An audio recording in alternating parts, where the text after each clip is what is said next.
អនុញ្ញាតឲ្យខ្ញុំទៅ Gacheng Q សុំទុកឲ្យខ្ញុំនៅម្នាក់ឯង តើអ្នកមិនពូកែវាទេខ្ញុំចង់មើលថាតើកណ្ដាប់ដៃអ្នកលឿនឬដៃខ្ញុំលឿនខ្ញុំកំពុងប្រមានអ្នកកុំប៉ះគាត់តើមានអ្វីកើតឡើងប្រសិនបើអ្នកប៉ះវាត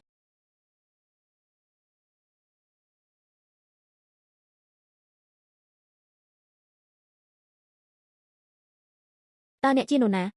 អ្នកមិនស័ក្តិសមនឹងការណែនាំទេមានអាកំបាំងជាច្រើនដែលលាក់នៅក្នុងបុរសនេះកូនខ្ញុំទទួលស្គាល់ថាអ្នកពូកែវាគ្នាណាស់ដូច្នេះវាជាការអាណិតមួយពិភពលោកនេះមិនមែនជាបាល់ដែលអាចរស់នៅបានដោយគ្រាន់តែកណ្ដាប់ដៃនោះទេពេលចប់គាត់ហៅលោកវាយ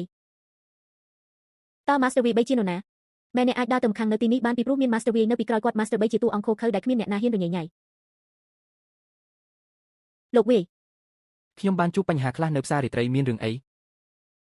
ក្មេងប្រុសម្នាក់ដែលមិនប្រយ័ត្នបានធ្វើបាបមនុស្សខ្ញុំហើយគំរាមយកខ្ញុំចេញពីផ្លូវនេះយប់នេះខ្ញុំនឹងបញ្ជូនអ្នកណាម្នាក់ទៅចាប់គាត់កូនប្រុសមិនមែនជាមនុស្សឆ្កួតឬយប់នេះខ្ញុំនឹងមិនត្រឹមតែបំផ្លាញអ្នកប៉ុណ្ណោះទេប៉ុន្តែថែមទាំងធ្វើឲ្យអ្នកមើលស្ត្រីនេះដោយភ្នែករបស់អ្នកផ្ទាល់ផងដែរដោយសារតែអ្នកគ្មានសំណាងទើបអ្នកហ៊ានប៉ះនាងខ្ញុំធានាថាថ្ងៃស្អែកអ្នកនឹងមិនឃើញព្រះអាទិត្យទេតើអ្នកគិតថាអ្នកជានរណាពេលដែលអ្នកគំរាមខ្ញុំ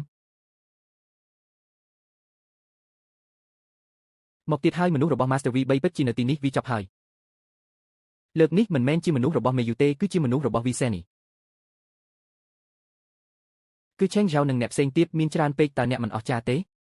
ឥឡូវនេះមនុស្សរបស់លោក V នៅទីនេះខ្ញុំចង់ឃើញល្បិចបែបណាដែលអ្នកអាចធ្វើបាននៅយប់នេះគេ Cheng Zhao ខ្ញុំសុំទោសដែលខ្ញុំបង្កបញ្ហាដល់អ្នក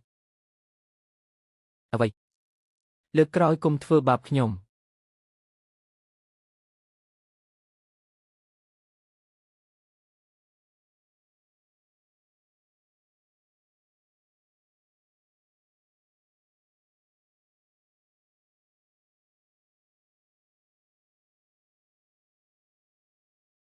អ្នកមិនបានសួរខ្ញុំទេថាតើខ្យល់នឹងរលកប្រភេទណាដែលខ្ញុំអាចធ្វើបាន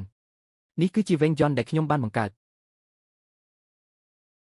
តើនេះនៅតែជាមនុស្សទេមនុស្សរាប់សិបនាក់មិនអាចបង្ក្រាបគាត់បានទេតើក្មេងនេះមានប្រវត្តិយ៉ាងណាមិនអាចទៅរួចនេះគឺមិនអាចទៅរួចទេកុំមកទីនេះលោក V Sen ដើម្បីជួយសង្គ្រោះខ្ញុំអ្នកណាហ៊ានប៉ះប្រជាជនលើទឹកដីខ្ញុំ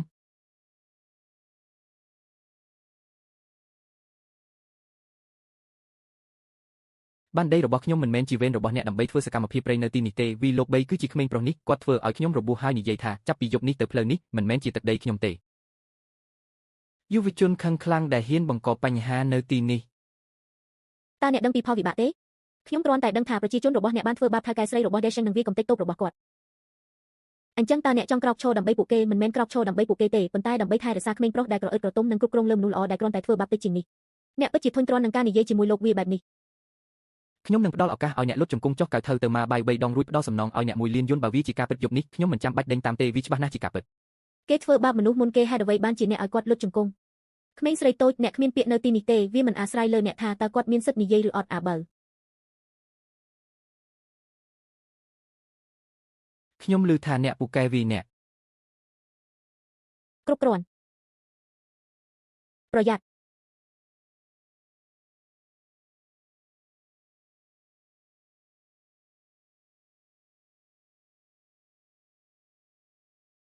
គួរឲ្យចាប់អារម្មណ៍បន្តិចវាជាការអាណិតមួយ